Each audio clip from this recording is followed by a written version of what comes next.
Amém. Vamos abrir nossa Bíblia no segundo livro dos Reis. Segundo livro dos Reis, capítulo 2.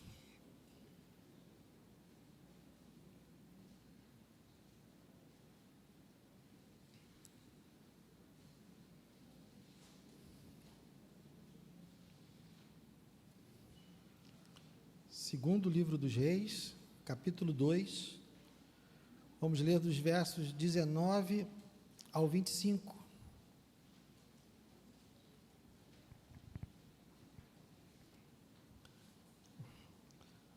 Segundo livro dos Reis, capítulo 2, do 19 ao 25. Diz assim, estou ouvindo folhinha aí, calma, vamos esperar.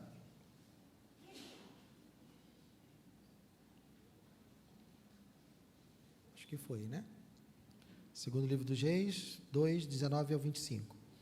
Os homens da cidade disseram a Eliseu: eis que esta cidade é bem situada, como o Senhor pode ver, porém a água não é boa, e a terra é estéril.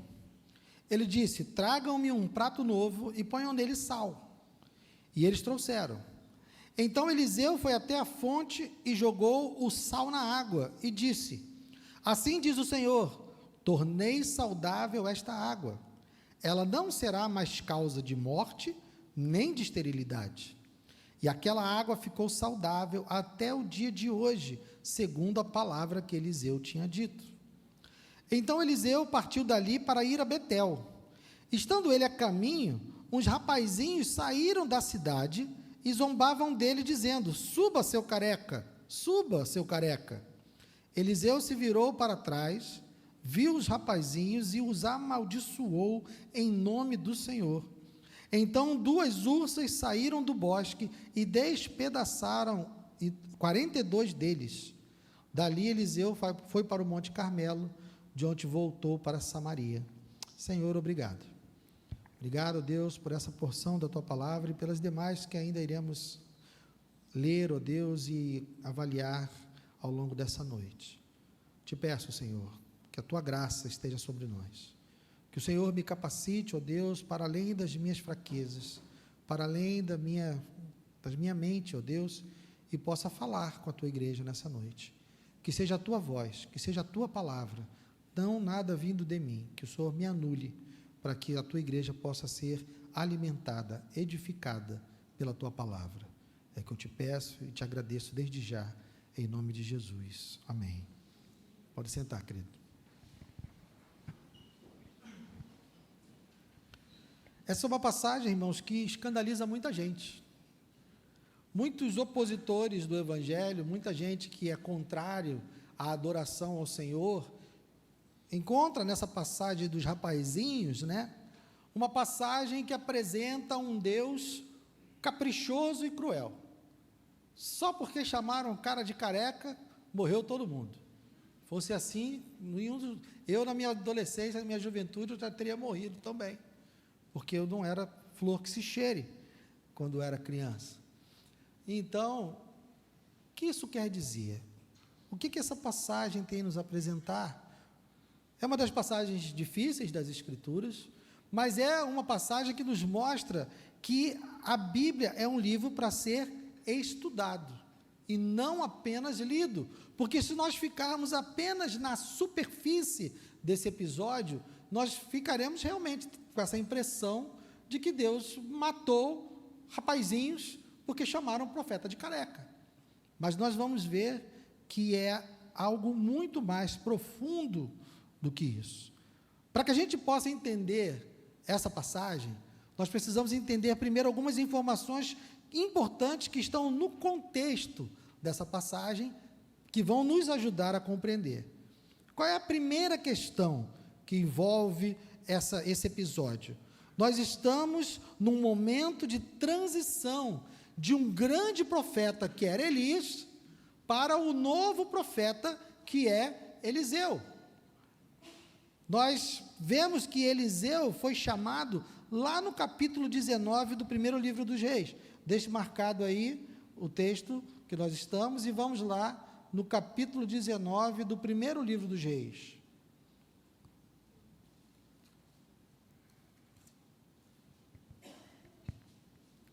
capítulo 19, verso 19. O título da Sociedade Bíblica já nos diz: o chamado de Eliseu. Elias saiu dali e encontrou Eliseu, filho de Safate, que estava lavrando com 12 juntas de boi adiante dele. Ele estava com a 12ª junta. Elias passou por ele e lançou o seu manto sobre ele. Então Eliseu deixou os bois, correu atrás de Elias e disse: deixa-me beijar o meu pai e a minha mãe, e então eu o seguirei. Elias respondeu: vá e volte, pois você já sabe o que fiz com você. Eliseu voltou para trás, pegou a junta de bois e os sacrificou, e com os equipamentos dos bois cozinhou a carne e a deu ao povo, e eles comeram. Então se levantou e seguiu Elias e o servia. Então aqui Elias já tinha indicado para Eliseu que ele seria o seu sucessor. Já estava então marcado. Eliseu começou a caminhar junto com Elias para poder se preparar para ser o seu sucessor. Então a sucessão vai ocorrer logo depois da ascensão de Elias. Isso está aqui no capítulo 2 mesmo, que nós lemos do 2º livro dos Reis. Veja aí nos versos 9 a 14. Quando eles tinham passado do Jordão, Elias disse a Eliseu: diga o que você quer que eu faça por você antes que eu seja levado embora. Eliseu disse: quero receber por herança porção dobrada do seu espírito. Elias respondeu: você fez um pedido difícil, mas se você me vir quando eu for levado embora, será como você pede. Porém, se você não me vir, não será assim.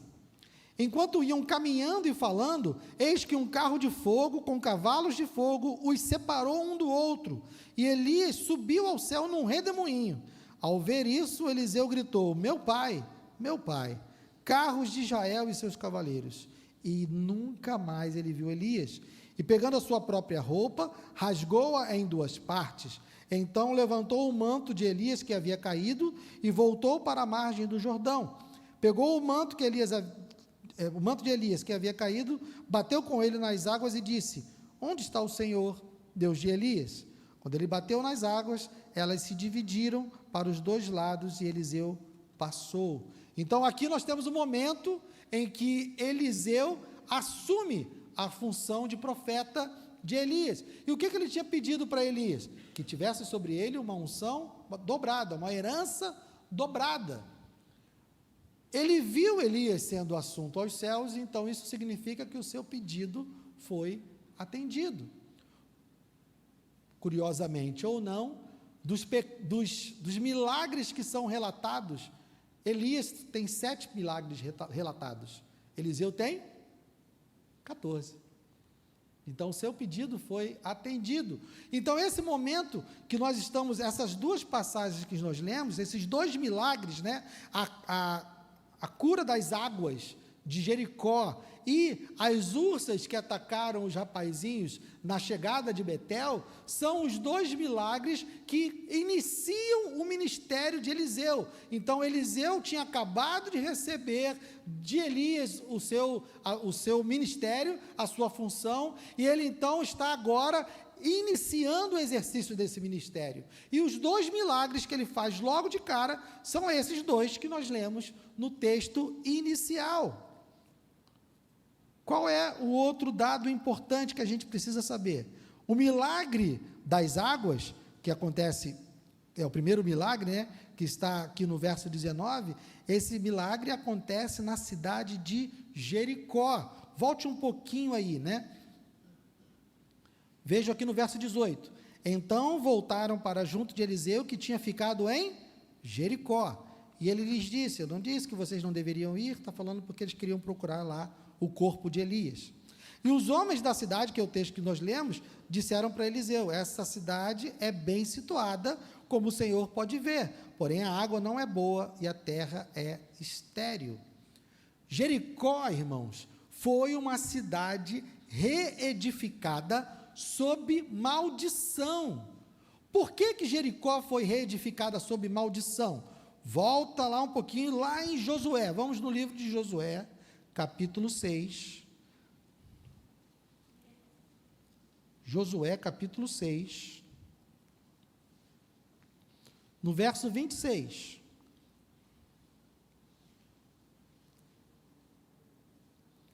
Olha o que é decretado aqui. Naquele tempo, Josué 6, verso 26. Naquele tempo, Josué fez o povo jurar e dizer: maldito diante do Senhor seja o homem que se levantar e reedificar esta cidade de Jericó. Com a perda do seu primogênito, lançará os seus alicerces, e à custa do filho mais novo, lhe colocará os portões. Isso aconteceu? Aconteceu. Primeiro livro dos Reis, avança aí. Primeiro livro dos Reis, capítulo 16.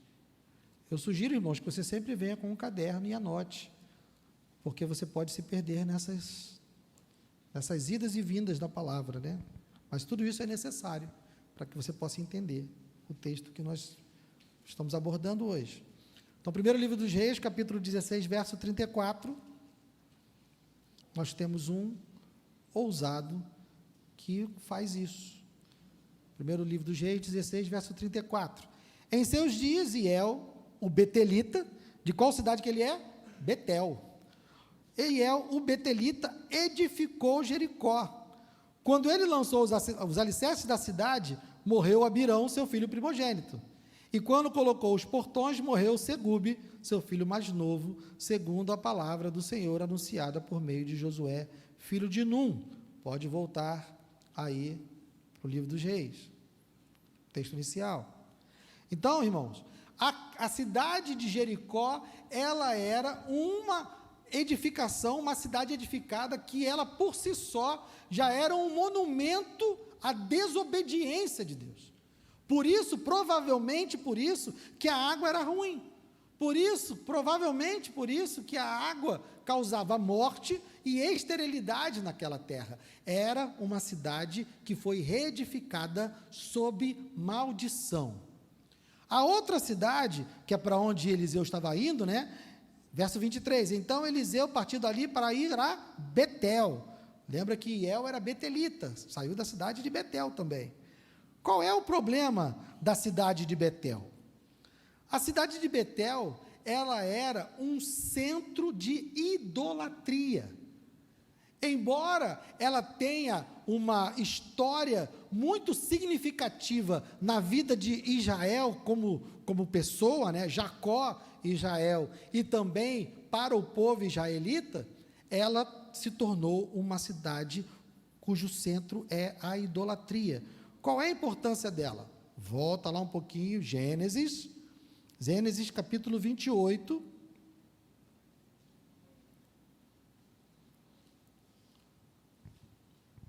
versos 11 a 19. Gênesis 28, dos versos 11 a 19.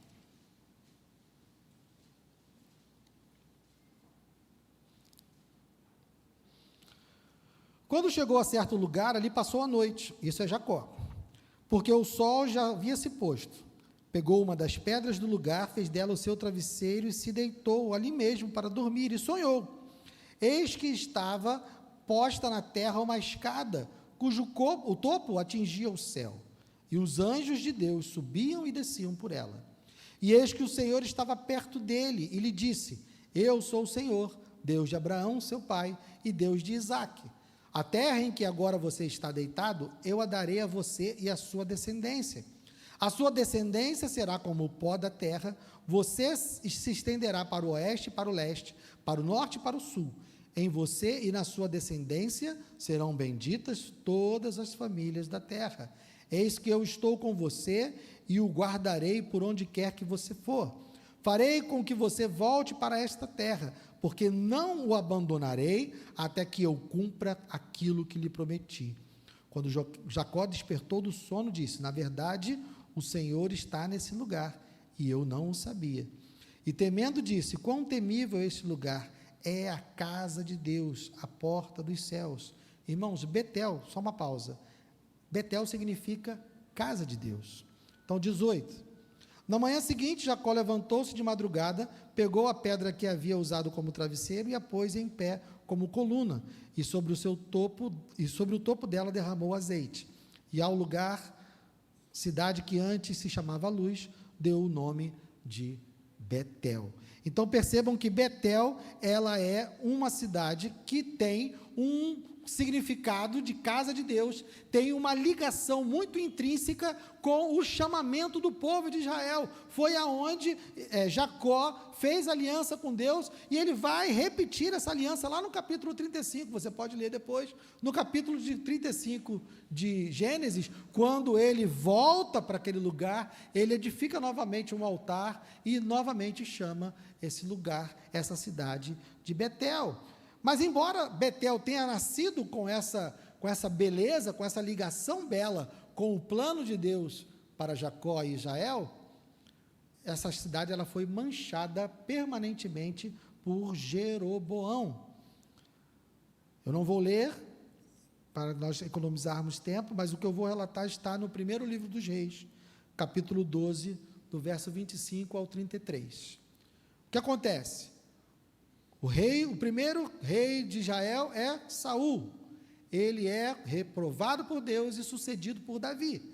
Davi governa Israel durante anos e depois ele é sucedido por Salomão, seu filho. Mas depois que Salomão morre, há então uma divisão no reino. O descendente de Salomão fica governando sobre duas tribos, que são Judá e Benjamim.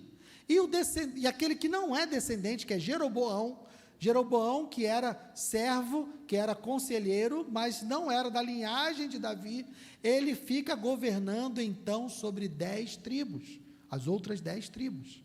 Então o reino de Israel se divide em dois: o reino do norte, chamado Israel, cuja capital é Samaria, e o reino do sul, que se chama Judá, que vai ser com a capital Jerusalém. Jeroboão, que não era da linhagem de Davi, ele pensa o seguinte: o templo está lá em Jerusalém, vai acontecer o quê? Esse povo vai adorar lá em Jerusalém, vai pegar gosto por Roboão, que é o filho de Salomão, vão me rejeitar como rei, vão me matar e vão me entregar esse reino para ele. Eu não vou permitir isso. Então, o que Jeroboão faz? Jeroboão coloca 2 bezerros de ouro lá no reino do norte. Um na cidade de Dan e outro em qual cidade? Betel. Ele coloca lá um bezerro de ouro e diz para o povo do reino do norte o seguinte: olha, não precisa ir adorar lá no templo de Jerusalém. O Deus que tirou a gente do Egito está aqui, ó, esse bezerro de ouro. Então, desde os tempos de Jeroboão, Betel se tornou um centro de idolatria. Então, nós temos aqui nessas passagens de Eliseu 2 cidades que estão marcadas, 2 cidades que são símbolos de oposição a Deus. Jericó, porque foi construída em desobediência a uma ordem de Deus, foi construída à custa do primogênito e do mais novo, de Iel, e uma cidade que estava amaldiçoada. E nós temos a outra cidade, que é Betel, que se tornou um centro de idolatria, por causa da ideia de Jeroboão de colocar um bezerro de ouro lá. Esse é o contexto, então, em que Eliseu realiza esses milagres. Eliseu estava na cidade de Jericó, e a cidade de Jericó, mas os homens da cidade de Jericó se voltam para Eliseu e fazem um pedido. E aí a gente volta, então, para o nosso texto. Tudo isso é só para a gente compreender o que acontece nesses milagres. Os homens da cidade, verso 19, disseram a Eliseu: eis que a cidade está bem situada, como o Senhor pode ver, porém a água não é boa e a terra é estéril. Ele disse: tragam-me um prato novo, ponham nele sal. E eles trouxeram. Então Eliseu foi até a fonte e jogou o sal na água, e disse: assim diz o Senhor, tornei saudável esta água, ela não será mais causa de morte, nem de esterilidade, e aquela água ficou saudável até o dia de hoje, segundo a palavra que Eliseu tinha dito. Porque os homens daquela cidade reconheceram o ministério de Eliseu, porque os homens daquela cidade se submeteram ao homem que o Senhor havia escolhido, ou seja, se submeter a Eliseu era sinônimo de se submeter ao Senhor. Então, porque esses homens se voltaram para o homem de Deus e pediram a ele socorro, Deus os livrou daquela maldição. A cidade de Jericó foi livre da maldição, porque esses homens se voltaram para o homem de Deus, reconheceram nele o homem de Deus, e reconheceram o Senhor como autoridade, e por causa disso, foram abençoados, e tiveram a sua cidade curada, apesar da maldição que caía sobre ela. Mas então, Eliseu sai de Jericó, verso 23, então Eliseu partiu dali para ir a Betel. Estando ele a caminho, uns rapazinhos saíram da cidade e zombavam dele, dizendo: suba seu careca, suba seu careca. Qual é a diferença então que nós temos entre Betel e Jericó?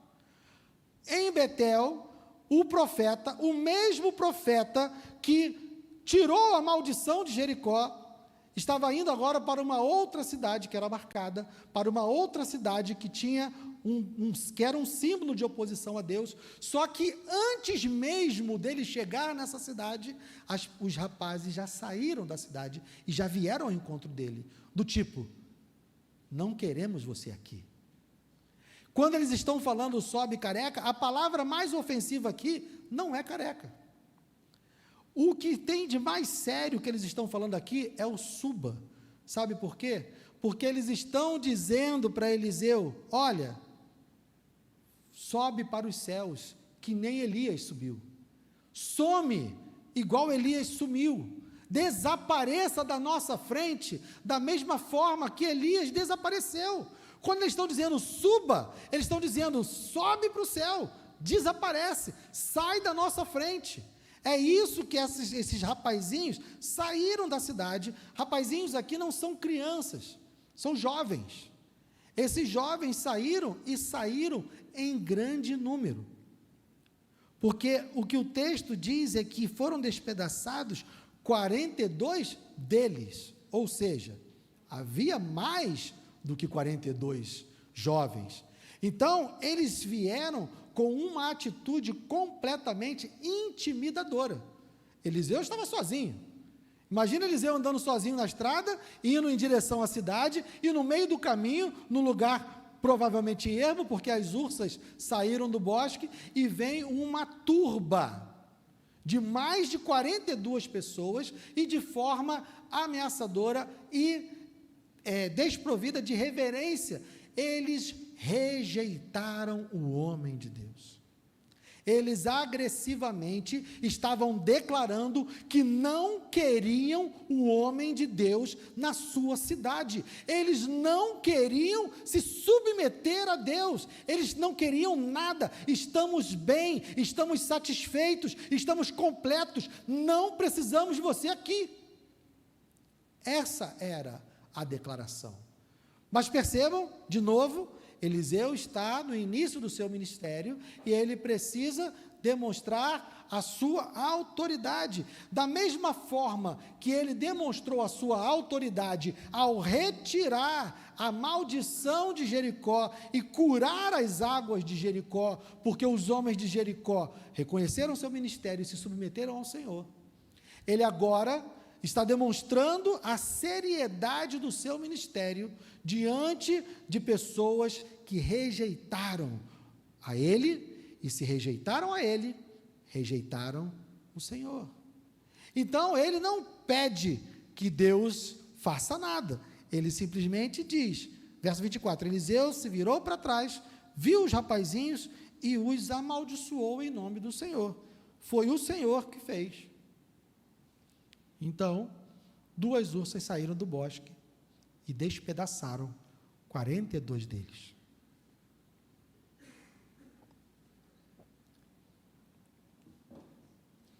Só havia duas posições possíveis diante do homem de Deus.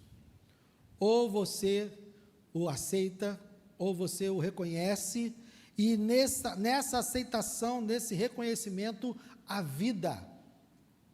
Ou você se posiciona rejeitando o homem de Deus, rejeitando o Senhor. E ao rejeitar o homem de Deus e rejeitar o Senhor, você encontra a morte. Então esses rapazinhos não morreram porque chamaram Eliseu de careca. Esses rapazinhos morreram porque demonstraram total rejeição a Deus, total insubmissão a Deus. Foi por isso que eles foram alcançados. Eliseu, nessa situação e nessa apresentação, aqui Eliseu está nos apresentando um tipo de Cristo, porque diante de Cristo também só existem duas posições, só existem duas maneiras de nós nos aproximarmos de Cristo. Vamos lá, primeira carta de Pedro, avança lá, primeira carta de Pedro, capítulo 2.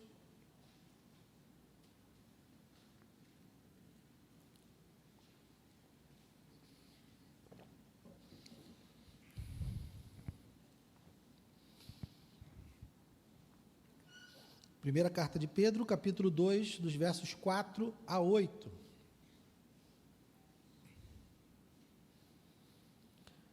Chegando-se a ele, Cristo, é de Cristo que Pedro está falando, chegando-se a ele, a pedra que vive, rejeitada sim pelos homens, mas para com Deus eleita e preciosa. Também vocês, como pedras que vivem, são edificados casa espiritual para serem sacerdócio santo, a fim de oferecerem sacrifícios espirituais agradáveis a Deus por meio de Jesus Cristo. Pois isso está na Escritura: eis que ponho em Sião uma pedra angular, eleita e preciosa, e quem nela crer não será envergonhado. Portanto, para vocês que creem, essa pedra é preciosa, mas para os descrentes, a pedra que os construtores rejeitaram, essa veio a ser a pedra angular, e pedra de tropeço e rocha de ofensa. São estes os que tropeçam na palavra, sendo desobedientes para o que também foram destinados. Percebam, da mesma forma que duas cidades estavam em maldição, da mesma forma que duas cidades estavam em oposição ao Senhor, se aproximaram do homem de Deus, cada uma com uma postura diferente. O mesmo homem foi cura para uma cidade e condenação para outra cidade, porque Deus continua condenando Betel depois disso. Depois você pode ler Amós, capítulo 5, dos versos 4 e 5, e quando ele está recomendando a Israel que seja obediente, ele diz: não siga o caminho de Betel. Então Betel continuou sendo diante do Senhor uma referência de mal, uma referência de desobediência, de oposição a Ele. Então, da mesma forma que as duas cidades, embora as duas fossem amaldiçoadas, as duas tivessem marcas como opositores de Deus, aquela cidade que se aproximou do homem de Deus, com reverência, com reconhecimento e com submissão, foi curada. A outra cidade que não reconheceu o homem de Deus, que não se submeteu ao Senhor, foi amaldiçoada com a morte. Assim também é para todos aqueles que se aproximam de Cristo. Para os que creem, é pedra eleita e preciosa. Para os que não creem, é pedra de tropeço e de ofensa. Da mesma forma que diante de Eliseu só havia duas posições, ou a favor ou contra, ou vida ou morte, diante de Jesus também só há duas opções: ou oposição ou aceitação, ou submissão ou rejeição. Não há uma outra forma de se aproximar de Cristo. Não tem uma terceira alternativa. É só a alternativa A e a alternativa B. Não tem a C, nem a D, nem a E. E o que isso significa para nós hoje, irmãos? Duas cidades que se opuseram ao homem de Deus, cada uma teve um destino diferente, porque uma se rendeu e a outra não. Diante de Cristo, alguns reconhecem a pedra angular eleita e preciosa, e outros não reconhecem a pedra eleita e preciosa. Temos duas aplicações, irmãos, para essa mensagem. A primeira, não importa o quanto seu passado seja manchado. Jericó tinha um histórico ruim. Jericó era uma cidade amaldiçoada. Não importa o nosso passado. Não importa o que a gente já fez. Não importa o nosso histórico. Nada disso diante de Deus é empecilho, se no momento que nos aproximamos de Cristo, nós o reconhecemos como Senhor. Nós nos arrependemos do seu pecado, dos nossos pecados, e nos submetemos a Ele. Ele transforma a maldição em bênção, Ele transforma a morte em vida. Nós, não importa o quanto longe nós estávamos de Cristo, ninguém vai tão longe que não possa ser alcançado por Cristo. Ninguém está tão enfurnado na lama, ninguém está tão afundado no pecado que não possa ser salvo por Cristo. Cristo tem poder, o sangue de Cristo é suficiente para perdoar todo e qualquer pecado. Não importa o seu passado, não importa o que você já fez, nada disso importa. Jericó foi amaldiçoada lá atrás, mas quando eles se submeteram ao homem de Deus, a sua enfermidade foi curada, a morte foi tirada, a esterilidade foi tirada. Então não importa o nosso passado, basta se aproximar de Cristo.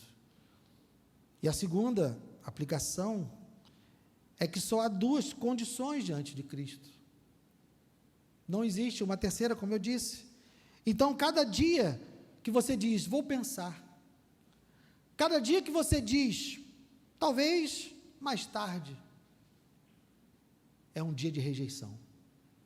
É um dia que você está dizendo para o Senhor Jesus, eu não te quero. É um dia que você está dizendo para o Senhor Jesus, eu não preciso de você. Eu não preciso de um Salvador, eu não preciso ser salvo. E irmão, irmã, você que está aqui nessa noite, que talvez ainda não tenha se rendido a Cristo, saiba que você precisa se posicionar. E saiba que se você não disser sim, você está dizendo não. E saiba que dizer não para o único Salvador que existe para os pecadores desse mundo é abraçar o próprio pecado e tentar encarar Deus, esse Deus que nós lemos no início, que levanta e destrói, que dá vida e mata. Não há chance contra Ele. A nossa única esperança é Jesus. A única maneira de nós podermos estar diante do Senhor, a única maneira de termos os nossos pecados perdoados, a única maneira de termos o nosso passado revertido, a única maneira de sairmos da morte para a vida, é reconhecermos que o Senhor Jesus é Senhor, é Salvador, e que nós somos pecadores e precisamos dEle. Amém? Vamos nos colocar de pé.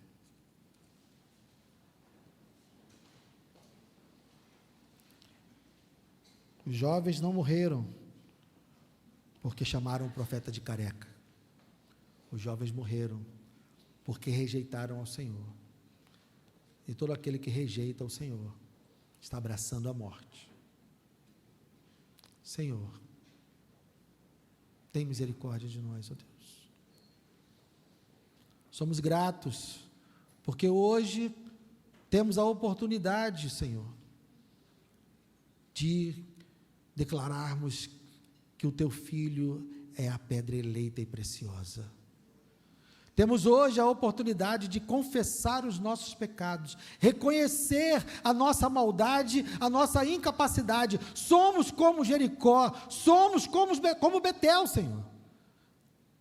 Somos oposição viva caminhando pela terra, todas as vezes que fazemos o que é mal, todas as vezes que não obedecemos a tua voz e a tua palavra, toda vez que pecamos, ó Deus, nós somos símbolos, nós somos edificações que lembram uma oposição a ti.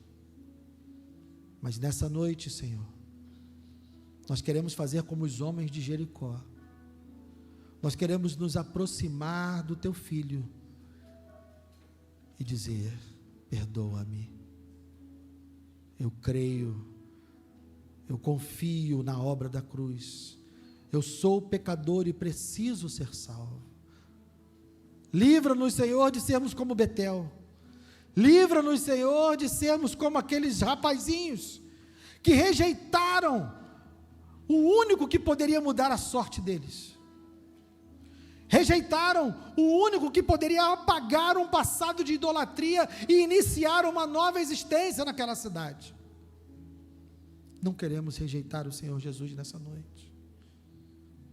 Queremos nos submeter a Ele, porque nele há vida, nele há salvação, nele há uma nova história. Oh Deus, o nosso passado é apagado, o nosso passado de desobediência, o nosso passado de idolatria, o nosso passado de maldição é apagado por causa de Cristo. Oh Deus, eu rejeito o meu passado, embora eu saiba de onde o Senhor me tirou, e o Senhor não me fez esquecer. Eu sou grato porque o Senhor não me fez esquecer, porque eu posso lembrar de onde o Senhor me tirou, lembrar o quão o Senhor foi gracioso comigo, amoroso comigo.